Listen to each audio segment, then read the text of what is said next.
Olá! Hoje a gente vai mergulhar fundo num dos textos políticos mais discutidos e influentes de todos os tempos: o Manifesto Comunista de Karl Marx e Friedrich Engels. Vamos juntos desmontar a lógica por trás dos argumentos deles e tentar entender por que, mais de 170 anos depois, esse texto ainda causa tanto barulho. Pois é, o manifesto já começa assim, com essa frase icônica e superpoderosa. Foi lançado em 1848, um ano em que a Europa estava pegando fogo com revoluções, então o tom já é de urgência, de confronto. Isso aqui não é um ensaio acadêmico sutil, não. É, na verdade, uma chamada às armas. Certo, então qual é a ideia fundamental que move todo o argumento do livro? Para Marx e Engels, a gente tem que esquecer um pouco os grandes líderes, as grandes ideias ou as nações. Para eles, o verdadeiro motor da história é algo muito mais básico, mais visceral, o conflito constante entre as classes sociais. E aqui está o ponto central de tudo. Para eles, essa luta de classes não é só uma parte da história, não. Ela é o próprio motor que empurra tudo para frente. Cada grande transformação social, segundo o argumento deles, pode ser ligada a esse eterno conflito entre um grupo opressor e um grupo oprimido. E eles enxergam esse mesmo padrão se repetindo ao longo do tempo. Olha só, em Roma, patrícios contra plebeus. Na Idade Média, senhores contra servos.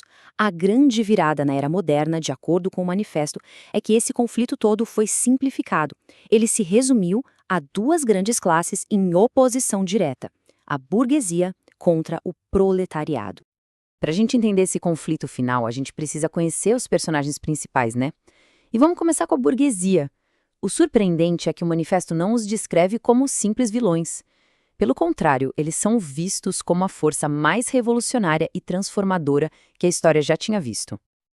Mas quem é essa galera, exatamente?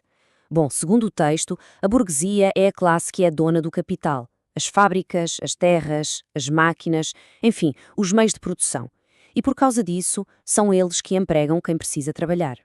Essa é uma afirmação bem forte. O manifesto dá o crédito à burguesia por ter desmontado completamente o velho mundo feudal com todas as suas hierarquias e tradições sagradas, para construir um mundo totalmente novo, à sua imagem e semelhança. E a escala dessa mudança foi gigantesca. Eles acabaram com as velhas lealdades, criaram um mercado global todo interligado, desenvolveram uma indústria em massa e centralizaram o poder político. O texto chega a argumentar que, em pouco mais de um século, a burguesia criou mais riqueza e poder produtivo do que todas as gerações anteriores somadas. Essa citação, que é bem poética, captura uma consequência-chave de tudo isso. A burguesia criou um mundo em constante mudança, em constante incerteza. Ao revolucionar a produção sem parar, ela varreu do mapa velhas tradições, crenças, estabilidades, deixando no lugar só o frio interesse e o pagamento em dinheiro. E é aqui que a narrativa do manifesto dá uma virada bem dramática. O argumento é que, ao criar esse novo mundo industrial, a burguesia, sem perceber, acabou criando também a classe que, um dia, estaria destinada a derrubá-la. E essa classe é o proletariado. Diferente da burguesia, os proletários não têm fábricas, não têm capital. O único bem que eles possuem para vender é a sua própria capacidade de trabalhar, a sua força de trabalho, que eles são forçados a vender todo dia só para conseguir sobreviver. Aqui a gente vê o contraste fundamental. São duas realidades económicas totalmente opostas. O interesse da burguesia é maximizar o lucro, o que na prática significa pagar o mínimo possível pelo trabalho.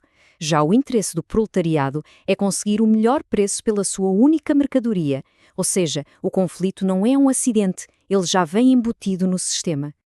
O manifesto descreve as condições de trabalho na fábrica como algo que desumaniza as pessoas. O trabalhador deixa de ser um artesão com uma habilidade única para virar só uma peça, que pode ser trocada a qualquer momento na linha de montagem. O trabalho fica monótono e o salário, segundo o texto, tende a cair para o nível mínimo para a pessoa apenas sobreviver. E esta é a grande ironia da história, segundo o argumento. A mesma indústria que cria a riqueza da burguesia também cria, junta e organiza os trabalhadores, que, de acordo com o manifesto, um dia se tornarão os seus coveiros. E isso nos leva ao ato final, e talvez o mais controverso do manifesto, a ideia de que a vitória do proletariado não é só uma possibilidade, mas uma certeza histórica, algo inevitável. A pergunta final que o manifesto tenta responder é essa: como é que essa briga toda termina? E a resposta deles não se baseia em desejos ou em moralidade, mas na própria lógica de funcionamento do capitalismo. A dinâmica, segundo eles, é a seguinte: conforme a indústria cresce, ela precisa de mais e mais trabalhadores. Isso faz o proletariado aumentar em número e se concentrar nas cidades.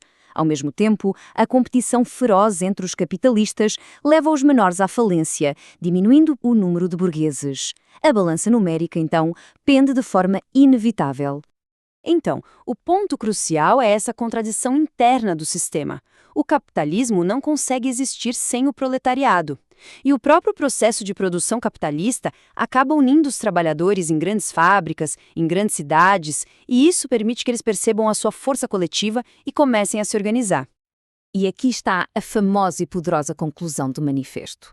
Não é uma questão de se vai acontecer, mas de quando.